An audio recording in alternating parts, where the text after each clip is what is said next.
Welcome to my YouTube channel. আজকে আমি তোমাদের প্লেন পোলার কোঅর্ডিনেট সিস্টেমের ক্ষেত্রে ভেলোসিটি এন্ড অ্যাসিলারেশন বের করা শেখাবো। তোমাদের আমি প্লেন পোলার কোঅর্ডিনেট সিস্টেম কি করে আসলো এবং তার বিশেষ কিছু থিওরি শেখাইছিলাম। প্লেন পোলার কোঅর্ডিনেট বলতে কি আর এবং থিটাকে বোঝাইছিল, যেখানে আর এর একটা বিশেষ নাম ছিল, সেই বিশেষ নামটা ছিল কি রেডিয়াল ভেক্টর, আর থিটাটা কি ক্রস রেডিয়াল ভেক্টর বা অ্যান্টি রেডিয়াল ভেক্টর। আর আরটাও চেঞ্জ হচ্ছিল একটা নির্দিষ্ট ডাইরেকশন বরাবর। ডাইরেকশনকে আমরা রিপ্রেজেন্ট করি কি ইউনিট ভেক্টরের দ্বারা। এজন্য আর এর ক্ষেত্রে ডাইরেকশনকে আমরা রিপ্রেজেন্ট করি আর ক্যাপ। একই রকম থিটাটাও চেঞ্জ হচ্ছিল একটা নির্দিষ্ট ডাইরেকশনে, সেটাও একটা ইউনিট ভেক্টর দ্বারা আমরা রিপ্রেজেন্ট করি, সেটাকে আমি নাম দিয়েছিলাম কি থিটা ক্যাপ। তো বিভিন্ন বুকে বিভিন্ন রকম নাম দেওয়া হয়, কিছু কিছু বুকে ই আর ক্যাপ ই থিটা ক্যাপ নাম দেওয়া হয়, আর ক্যাপ থিটা ক্যাপ দিলেও চলবে। তো আর বরাবর ইউনিট ভেক্টর কি আর ক্যাপ এবং থিটা বরাবর ইউনিট ভেক্টর কি থিটা ক্যাপ, এটা আমরা শিখেছিলাম। তারপর দেখেছিলাম আর ক্যাপ এবং থিটা ক্যাপ পরস্পর কি লম্ব, আরো কিছু বিশেষ কিছু প্রপার্টিজ আমরা শিখেছিলাম। তো আজকে আমি তোমাদের করাবো velocity and acceleration of a particle in plane polar coordinate system. মানে প্লেন পোলার কোঅর্ডিনেট সিস্টেমের মধ্যে একটা পার্টিকেলের বেগ এবং ত্বরণ। এই ফিগারটাতে তোমাদের আমি বোঝাইছি যে কোনো এক মুহূর্তে xy তলের মধ্যে একটি কণা p বিন্দুতে আছে, তার কোঅর্ডিনেট কি r, থিটা। এখানে r, থিটাই হচ্ছে কি প্লেন পোলার কোঅর্ডিনেট।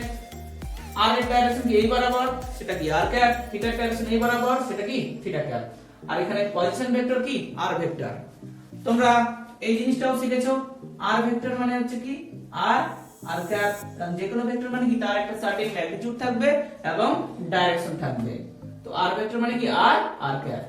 তো ভেলোসিটি প্রথমে আমি এখানে লিখে রাখছি। ভেলোসিটি মানে আমরা কি জানি, টাইমের সাপেক্ষে ডিসপ্লেসমেন্টের চেঞ্জ। এখানে ডিসপ্লেসমেন্ট বলতে হচ্ছে কি পজিশন ভেক্টরকে বোঝাচ্ছে। তো v ভেক্টর মানে আমরা কি জানি ডিডিটি অফ r ভেক্টর, মানে টাইমের সাপেক্ষে পজিশন ভেক্টর বা ডিসপ্লেসমেন্ট ভেক্টরের যে চেঞ্জ সেটাকেই বলা হয় ভেলোসিটি যে কোনো একটা পার্টিকেলের। তো এটাকে এভাবেও বলানো যায় ডিডিটি অফ r ভেক্টর অথবা dr ভেক্টর বাই dt, যদিও অ্যাকচুয়াল নিয়ম হলো ডিডিটি অফ r ভেক্টর, এই পড়াটাই শুদ্ধ। তো r ভেক্টর মানে কি জানি আমরা r ক্যাপ, এখানে বসালাম r ক্যাপ, তাহলে ডিডিটি অফ r ক্যাপ। এইবার তোমরা ভেক্টরে একটা সূত্র পাবে, সেই সূত্রটা হচ্ছে কি ইউভি ফর্মুলা। ইউভি ফর্মুলা হচ্ছে কি ইউটা স্থির, ভিটাকে করা হলো প্লাস, এবার ভিটা রেস্টে থাকবে, ইউটাকে করা হলো ডেরিভেটিভ। তো সেম এটাও এখানে ইউ মনে করো r আর ভি মনে করো r ক্যাপ। তো ইউটাকে ডেরিভেটিভ করলাম, তাহলে r ক্যাপটা কি রেস্টে থাকবে, প্লাস দিব, এবার r টা রেস্টে থাকবে, r ক্যাপটাকে আমরা ডেরিভেটিভ করব। কার সাপেক্ষে ডেরিভেটিভ করছি, টাইমের সাপেক্ষে। এইবার তোমাদের আমি শেখাইছি r ক্যাপ মানে আমরা কি জানি, r ক্যাপ মানে আমরা জানি cos theta i cap plus sin theta j cap. তো এখানে এই যে dr ক্যাপ বাই dt আছে, তো পরের লাইনে আমি dt অফ r ক্যাপের জায়গায় cos theta i cap plus sin theta j cap বসালাম। তারপরের লাইনে সেম হবে dr by dt into r cap plus r into dt of cos theta. cos theta করলে কি হবে মাইনাস sin থিটা, আবার থিটাটাকে টাইমের সাপেক্ষে করলে কি হবে d থিটা বাই dt, সঙ্গে গুণ আছে কি i ক্যাপ প্লাস sin থিটাকে যদি টাইমের সাপেক্ষে ডেরিভেটিভ করি তাহলে কি হবে প্লাস cos থিটা, আবার ভিতরে যেহেতু থিটা আছে থিটাকে আবার টাইমের সাপেক্ষে ডেরিভেটিভ করব, d থিটা বাই dt সঙ্গে কি গুণ ছিল j ক্যাপ, তো এখানেও j ক্যাপ গুণ হবে। এইবার এখানে তোমরা দেখো d থিটা বাই dt, এখানেও d থিটা বাই dt আছে, d থিটা বাই dt হচ্ছে কি কমন আসলো, তাহলে পরে থাকছে কি minus sin theta i cap plus cos theta j cap. এইবার এখানে আমরা dr by dt into r cap plus r into d theta by dt into এই পার্টটা যে পেলাম, এই পার্টটা তোমাদের আমি শেখাইছিলাম কি থিটা ক্যাপ। থিটা ক্যাপ কি ছিল minus sin theta i cap plus cos theta j cap, এটা থিটা ক্যাপ ছিল। তাহলে এর জায়গায় আমি এরপর তো এই লাইনটা এর জায়গায় কি থিটা ক্যাপ বসাতে পারি, তাহলে কি পেলাম dr by dt into r cap plus r into d theta by dt, এর জায়গায় কি থিটা ক্যাপ বসিয়ে দিলাম। এইবার একটা জিনিস মাথায় রাখবে তোমরা, টাইমের সাপেক্ষে একবার যদি আমরা ডেরিভেটিভ করি কোন একটা পজিশন ভেক্টর বা ডিসপ্লেসমেন্ট ভেক্টরকে, তাহলে সেটা একটা ডট মাথার উপর দেওয়া হয়, একটা ডট। এই যে dr বাই dt আছে না, dr বাই dt একবার টাইমের সাপেক্ষে কি পজিশন ভেক্টরের যে ম্যাগনিটিউড আছে তাকে ডেরিভেটিভ করা আছে, এটাকে সংক্ষেপে লেখা যায় r ডট। একই রকম d থিটা বাই dt, এটাকে লিখবো আমরা থিটা ডট। যদি এখানে দুইবার টাইমের সাপেক্ষে ডেরিভেটিভ করব, তো এখানে দুটো ডট হবে, দুইবার করলে এখানে দুটো ডট হবে, মানে যতবার টাইমের সাপেক্ষে ডেরিভেটিভ করব মাথার উপরে ততগুলা ডট হবে। তাহলে আমরা ভেলোসিটি ক্যালকুলেশন করে কি পেলাম, v vector equal to r dot r cap, মানে dr বাই dt জায়গায় r ডট বসালাম, ইনটু কি আছে সঙ্গে r cap, plus r into d theta by dt মানে কি থিটা ডট, আর সঙ্গে গুণ আছে কি থিটা ক্যাপ। তাহলে রেজাল্ট কি পেলাম, প্লেন পোলার কোঅর্ডিনেট সিস্টেমের ক্ষেত্রে যে কোনো একটা particular velocity v vector equal to r dot r cap plus r theta dot theta cap. এখানে তোমরা দেখে রাখো, এই যে আমরা ভেলোসিটির মান পেলাম v vector equal to r dot r cap plus r theta dot theta cap.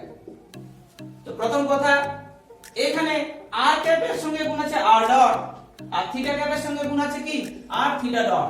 তো r ক্যাপের সঙ্গে গুণ আছে কি r ডট, আর থিটা ক্যাপের সঙ্গে গুণ আছে কি r থিটা ডট। তো এখানে ভেলোসিটির দুটো কম্পোনেন্ট পেয়েছি, একটা r ক্যাপ বরাবর ভেলোসিটি হচ্ছে কি r ডট, আর থিটা ক্যাপ বরাবর ভেলোসিটি হচ্ছে কি r theta dot. r cap বরাবর যে ভেলোসিটি r ডট তার নাম হলো রেডিয়াল ভেলোসিটি, আর থিটা ক্যাপ বরাবর যে ভেলোসিটি সেটা কি r থিটা ডট, সেটা হচ্ছে ক্রস রেডিয়াল ভেলোসিটি। তো এটাকে আরো খুব সুন্দরভাবে লেখা যায়, দেখে নাও তোমরা।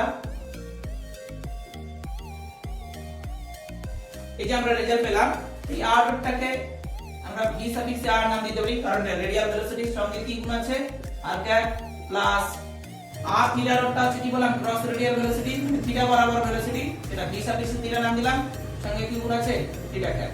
এবার তোমরা দেখো, যে কোনো ভেক্টর মানে আমরা কি জানি, যে কোনো ভেক্টর মানে কি মান ইনটু অভিমুখ। তো সেই প্যাটার্নেই কিন্তু আমরা রেজাল্টটা পেয়েছি। যে কোনো ভেক্টর বলতে এখানে কি ভেলোসিটি ভেক্টর, তো তার ম্যাগনিটিউড আছে সঙ্গে কি ডাইরেকশন আছে, আবার দেখো ম্যাগনিটিউড আছে সঙ্গে কি ডাইরেকশন আছে। এই হলো অ্যানসার। এইবার এখান থেকে আমরা আরো কিছু বের করতে পারবো। যদি বলে পার্টিকেলটার ভেলোসিটির ম্যাগনিটিউড কত, এই যে আমরা রেজাল্ট পেলাম v ভেক্টর ইকুয়াল টু কি vr r cap plus v theta theta cap, যেখানে vr মানে হচ্ছে কি r ডট, আর v থিটা মানে হচ্ছে কি r থিটা ডট। এখানে লিখে রাখছি আমি, vr কার পরিবর্তে লিখলাম আমি r ডটের জায়গায়, আর v থিটা কার পরিবর্তে লিখলাম r থিটা ডটের জায়গায়। তো যদি বলে পার্টিকেলটার ভেলোসিটির মান কত, এই যে p বিন্দুতে পার্টিকেলটা আছে তার আমরা রেজাল্ট কি পেলাম, v ভেক্টর পেলাম। v ভেক্টর কি রেজাল্টেন্ট ভেলোসিটি, তার ম্যাগনিটিউড কত। তো v ভেক্টর তার ম্যাগনিটিউড, যে কোনো একটা ভেক্টর যদি a ভেক্টর হয় তার ম্যাগনিটিউড কি a, তো সিমিলারলি v ভেক্টরের মান কি হবে v। তো v ভেক্টরের ম্যাগনিটিউড আমি কি তোমাদের শেখাইছি, বড় করে রুট দিব, ইউনিট ভেক্টরের সঙ্গে যেটা থাকবে সেটা স্কয়ার দিব। কয়টা ইউনিট ভেক্টর এখানে আছে, দুটো, একটা r ক্যাপ একটা থিটা ক্যাপ। তো r ক্যাপের সঙ্গে আছে কি vr তার স্কয়ার, প্লাস আরেকটা ইউনিট ভেক্টর কি আছে থিটা ক্যাপ, তাহলে এখানে তারও কি হবে স্কয়ার।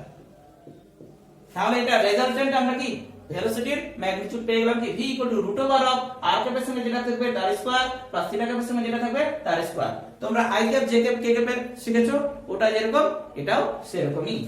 এবার vr মানে হচ্ছে কি r ডট, এখানে r ডট পাওয়ারে আছে কি স্কয়ার, প্লাস v থিটা মানে কি r theta dot, r theta ডটের স্কয়ার মানে কি r square theta dot square.